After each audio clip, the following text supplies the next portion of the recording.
Fast forwarding Komo channel is social so Sahasi GH politics of political stories are training because make headlines. Ya Jemre Fachemi. Need be exomo ewa need you ma fina oba rema but more so to subscribe to the channel, hit on notification bell, share na for front and sentiment can be. And need me proxy mu mame emfa unra eye yensimu ene edue.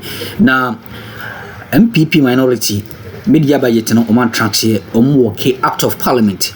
About say, Ningan say among person who make a statement be a year Ablekuma North election violence no home.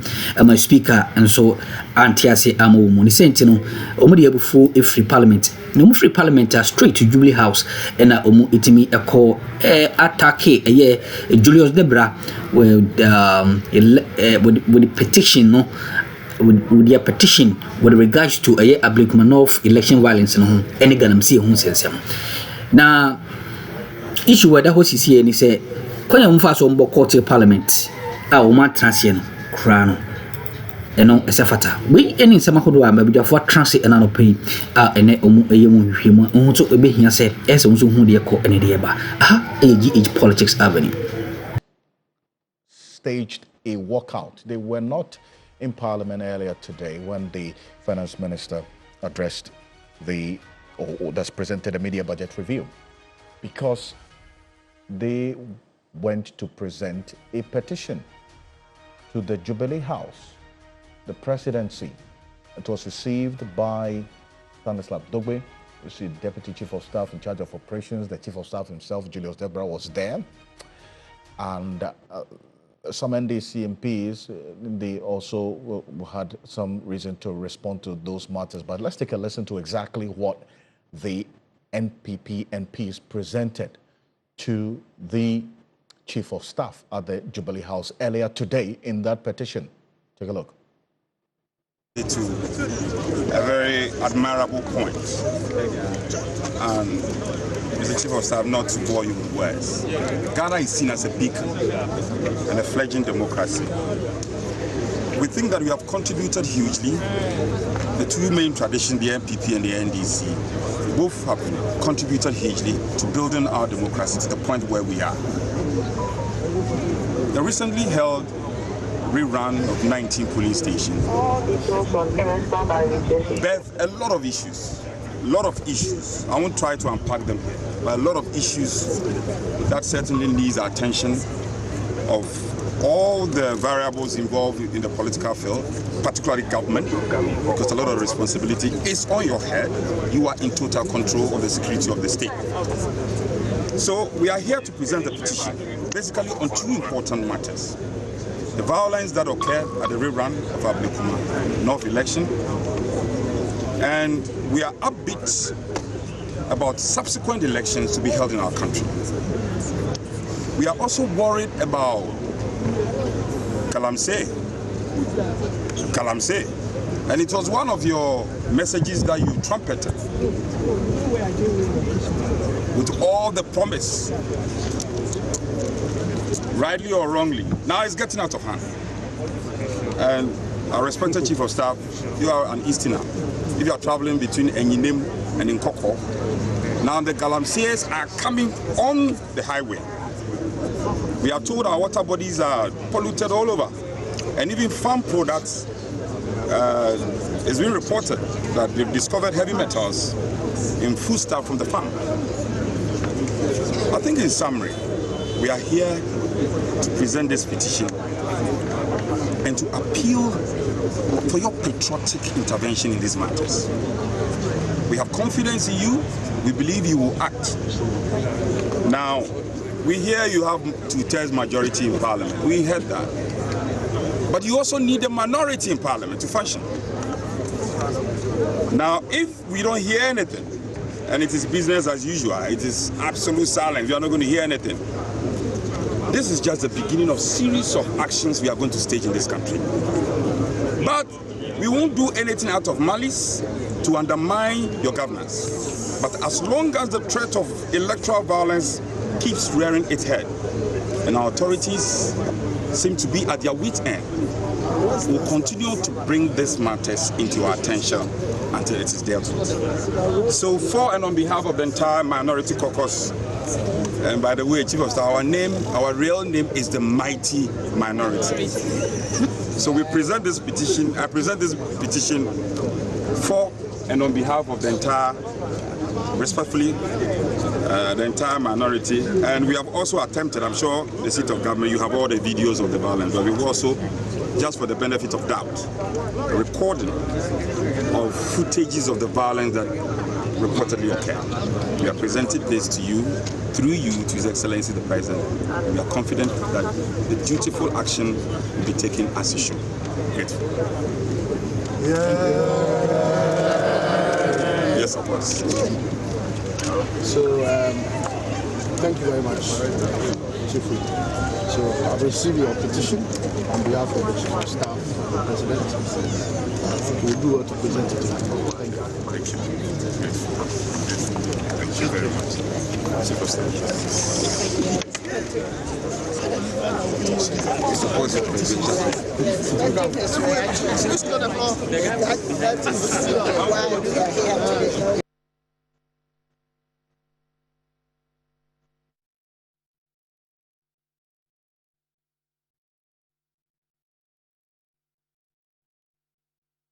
Well, so that's the Chief of Staff there, but follow me, we're going to put this on the screen right now because we have full details of the NPP's demands to the presidency right now.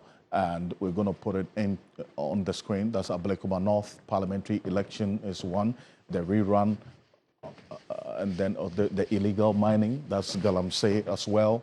And then first, demanding an immediate dismissal of Hannah Bisu and Malik Basintale. They are also demanding arrest and prosecution of all perpetrators and independent commission of inquiry under Article 278. They also want an investigation into the police's conduct, the public apology and condemnation from the president. They want that as well. That's one of the demands in that petition. On the matter of illegal mining, they want a declaration of a national emergency under Article 31. Condemn illegal mining across political lines. Repeal LI 2462, which allegedly aids illegal mining. Prosecute complicit state and party actors. Create an independent anti-Galamsey commission. Empower forestry and water agencies. And launch a national environmental recovery program. These are the demands that the NPP puts in their petition to the presidency. And this is coming on the heels of the Ghana Police Service press release yesterday, giving an update of their investigation into what happened in Ablekuma North. We're going to put it on the screen. They indicated that they've arrested 2 suspects in connection with the Ablekuma North violence. And they say the Accra Regional Police Command has arrested 2 suspects in connection with the ongoing investigation into the violent incidents and assault recorded during the Ablekuma North parliamentary rerun held on Friday, 11 July 2025. The suspects have been identified as Musa Muntari, 46-year-old station manager at STC, and Ali Said, alias Mboma, a 43-year-old businessman. Both suspects are assisting with investigation. The Accra Regional Police Command assures the public of its commitment to ensure that all persons responsible for acts of violence, intimidation, or misconduct during the elections are brought to justice. The public is encouraged to continue cooperating with the police and to share credible information by calling the emergency numbers as they put out there. Julian Obeng, Superintendent, Head of Public Affairs, signed this one. Now, and I point to this because the NPP, in their demands, they are asking that, one, there should be an independent commission of inquiry and, in fact, an investigation into the police's conduct. They're not satisfied with what's happening right now. Richard Kumado is a security analyst joining us on Zoom right now. Mr. Kumado, run through the demands and what the police is just telling us or giving us this update. How does this strike you, the development and the demands by the NPP in this petition to the presidency? The petition went to the presidency and not the police, then you can understand it's the usual politics between NDC and the NPP. And the NPP is making a political demands, and they've taken a political stance on this particular matter. And that takes away the nuances of politics from the corridors of the police. For the police, we can understand the urgency as which they are working. I was glad to hear the police have issued a statement, and they've mentioned names of suspects in that particular statement. It means that they have a hands-on. They are aware of who has created which problem, and they will want to work with certain specific identifiable people in order to get to the bottom of what happened at Ayawaso West Wagon.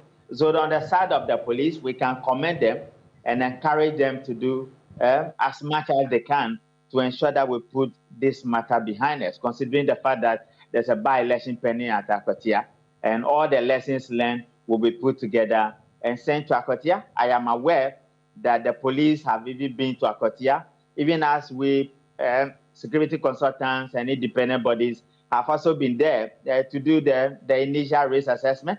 The police on their own have been there, and that shows that they have taken election and election-related matters seriously in this country, except for the politics of it. And that is the danger we face in this country, and that is a danger to democracy. What will be the possible response to this, especially because the demands are to be executed by specific institutions? In fact, even though the police has launched investigation into this and picked up 2 persons, the minority is demanding more. In fact, they want an investigation into the police's conduct. Mr. Kumado. No, I saw the body language of the MP who presented the petition, and the one who received the petition from Office of the President.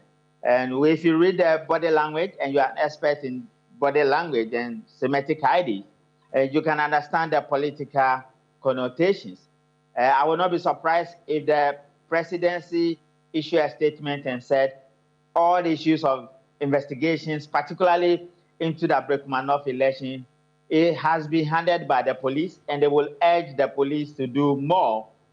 It means that it is not the presidency that does investigations into some of these matters.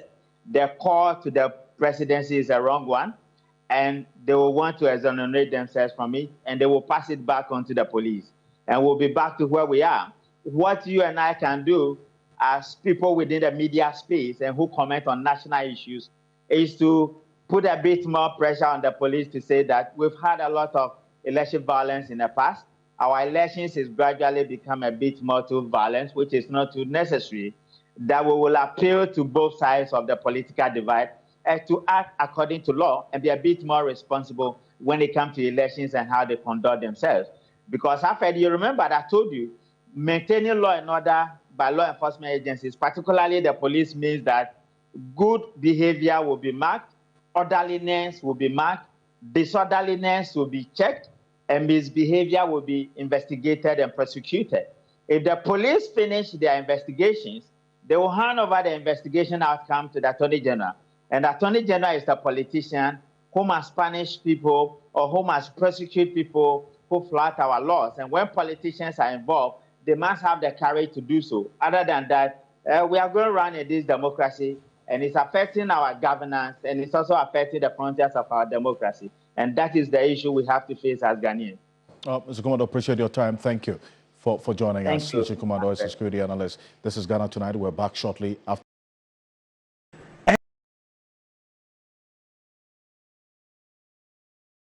The Fourth Republic attempt to talk about electoral violence, because if there is any party that entrenched electoral violence, state-sponsored hooliganism in our elections, it is the NPP.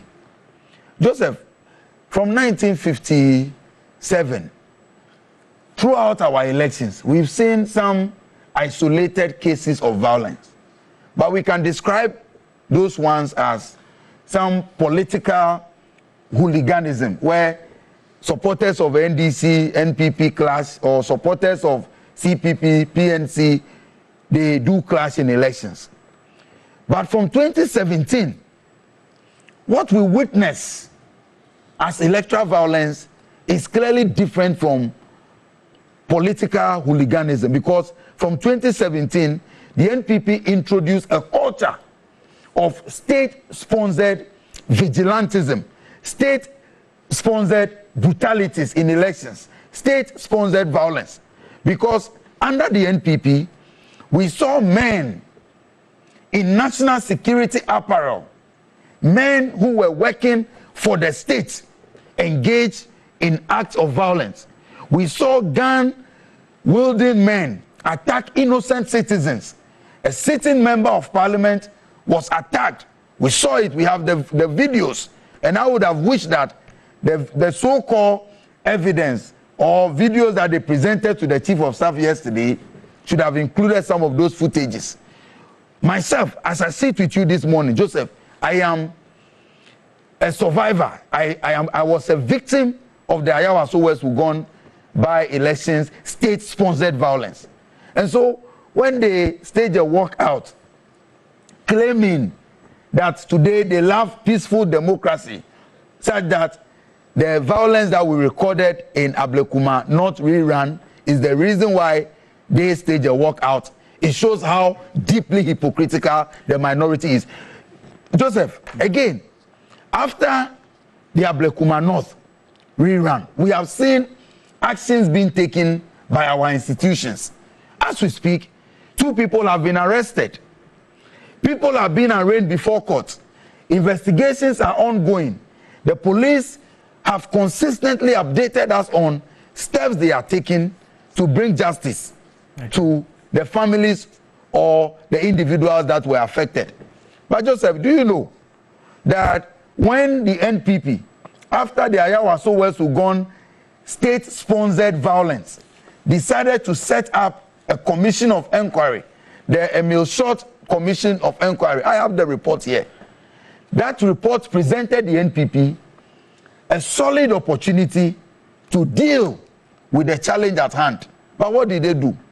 In a cynical rejection of the report, they selected a few things. Even when the report mentioned individuals that must be dragged before court, they decided not to sanction those people. Okay. And these people are claiming that they are so democratic that they are staging a walkout on violence. The hypocrisy for me stinks. I mean, stinking hypocrisy. And the discerning people, the Ghanaian people, want to see justice, not showmanship. Okay. The Ghanaian people want to see peace, not the kind of hypocrisy that they are exhibiting over electoral violence. I get you suggest when I speak about this issue, I am very passionate about it because, like I said, I walked to University of Ghana, Legon campus, Legon Hall, your hall, just to monitor. I was accredited by the Electoral Commission without any provocation. Men in national security uniforms, men in the presence of the military and police and officials of government assaulted me. And these are the people with this stinking hypocrisy talking about increasing spate of electoral violence. Again, let me be clear. We must not condone violence. We are calling for justice for victims of the rerun, but that justice must not be limited to Ablekuma North. Every other election in 2020, 8 people lost their lives. In Kasua during registrations, Hawa Kumsen openly admitted that she fired gunshots at people. These are the people that must all be brought to book. So Adam, I get to suggest that, I mean, outside, if we take the NPP out of it, you agree that with what's happening at Ablekuma, it's an issue of concern. It was an issue of concern because we saw the party that is raising the issue. It is not my challenge is not only the party. It is about the selective outrage. And the fact that out of their sheer hypocrisy, they are trying to draw some parity between Ablekuma North rerun and what happened at Ayawaso. Look, let me be saying, look, the nuances are different. Ayawaso West Wugon was state-sponsored violence, state-sponsored, and I'm saying it on record, state-sponsored. Ablekuma North, the videos we have seen showed a clash between party supporters, clearly failure of the police and the Electoral Commission's own security protocols. The difference must be clear. That's right. The NPP minority in parliament, and especially, and let me say this to my chief whip, he's my leader in parliament. But I will show you a video where he was inciting NPP supporters that when they meet, when there is a clash. So I'm not Dompreh, my leader in parliament. That hypocrisy stinks. He shouldn't even be the one talking about electoral violence. When there's a video, I will let you play it, was inciting NPP supporters that when you meet NDC supporters during elections and there is a fight, make sure you support your colleague NPP to fight and all of that, to beat up the NDC. I've seen, such a person is the one leading this fight against electoral violence. Please. The stinking hypocrisy must be done away with. Hold on for me. Let me come to Ebo now. And Ebo, this one is a brief issue. We just want to get it out of very quickly. Just want to get it out of the way quickly. Let's calm down. Let's all calm down. I mean, outside, and the reason I was asking him about the fact that if you take the political party out of it, because when he tried to raise the issue on the floor of Parliament, the Speaker agreed that electoral violence was a serious issue. I mean, I think you fairly made a point about the challenge the NPP is facing, because even when there's an issue, a serious issue, and they want to raise it, they don't seem to get the kind of support that the issue ought to attract. I don't know how you process that concern. Let me say good morning to the Omahini of Cape Coast, Ǎttǎck, the second, and the mayor of Cape Coast, George Ǎttǎck, and Mr. Frank Hatchful Akuffo this morning, and urge these people to, to help Academy of Christ the King, SHS, to protect their land from encroachment. It's becoming a worrying situation, and so I would want to use this your platform to urge them. And the way some of the course watching on so one was so Jim or had a sense of body in the Dumbia Dominia. Me and Shamai, not young for the Chinsey and so. GH Politics Avenue.